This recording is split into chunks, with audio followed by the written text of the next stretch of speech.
இவர் தான் பெர்ஜின், ஒரு அரசு பள்ளி ஆசிரியர். தமிழகத்திலிருந்து முதல்ல நேஷனல் ஐசிடி அவார்டு வாங்கின 3 பேர்ல இவரும் ஒருத்தர். இவர் இந்த அவார்டுக்கு மட்டும்தான் சொந்தக்காரர்னு பார்த்தீங்கன்னா இல்லை, ஏன் அமெரிக்காவிலேயே போய் வாங்கின அந்த மைக்ரோசாஃப்ட் அவார்டும் உள்ளடக்கும். இவர் ஸ்டேட் லெவலில் மட்டும் அகாடமிக்காக கான்ட்ரிபியூட் பண்ணல, நேஷனல் லெவல்லையும் கான்ட்ரிபியூட் பண்ணுறாரு. ஆனால் நமக்கு ஒரு கேள்வி வரணும்ல, இப்படி நேஷனல் லெவல் மற்றும் ஸ்டேட் லெவலில் கான்ட்ரிபியூட் பண்ணுறீங்களே, நம்மளோட மாணவர்கள், அதாவது தமிழகத்தில் படிக்கக்கூடிய மாணவர்களுக்கு அத்தனை சப்ஜெக்ட்டுக்குமே பொருந்துற மாதிரி ஒரு வெப்சைட் சொல்லுங்களேன்னு கேட்கும்போது தான் இதோ இந்த வெப்சைட் சொன்னாரு. இது பேரு FET.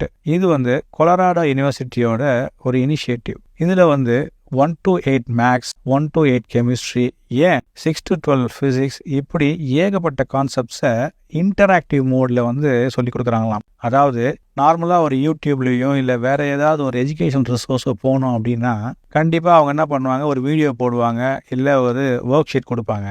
ஆனால் ஒரே ஒரு வெப்சைட் பல 100 வகையான எக்ஸ்பெரிமெண்ட்ஸை பல 100 வகையான வெரைட்டிஸில் சொல்லி கொடுக்குதுன்னா ரொம்ப முக்கியம் இல்லையா? உலகத்தில் எதெல்லாம் டைரெக்டாக போய் எக்ஸ்பெரிமெண்ட் பண்ண முடியாததோ அதையும் கூட நம்ம என்ன பண்ணலாம், விர்ச்சுவலாக இங்கே ட்ரை பண்ணி பார்க்கலாமா?